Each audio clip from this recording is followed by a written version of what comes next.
السلام علیکم حضور۔ حضور سورۃ المائدہ آیت نمبر 18 میں ہے حضرت آدم علیہ السلام کے بیٹوں کا واقعہ بیان ہوا ہے۔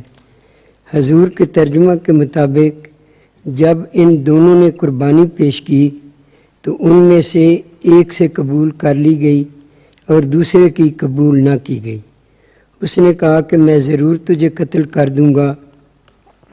جواباً اس نے کہا کہ یقیناً اللہ تعالیٰ متقیوں ہی کی قربانی قبول فرماتا ہے۔ اگر تو نے میری طرف اپنا ہاتھ بڑھایا تاکہ مجھے قتل کرے تو میں جواباً تیری طرف اپنا ہاتھ نہیں بڑھاؤں گا تاکہ میں تجھے قتل کروں۔ حضور سوال یہ ہے کہ متقی نے کیوں اپنا دفاع نہ کیا؟ یہ تو اس کی مرضی تھی، اس نے جواب بھی دے دیا تھا کہ اگر تم نے اس وارننگ کے باوجود مجھے قتل کیا تو میرے گناہ بھی تم پر پڑ جائیں گے اور تم جہنم میں جاؤ گے۔ تو یہ تو وہیں آگے لکھا ہوا ہے قرآن کریم میں۔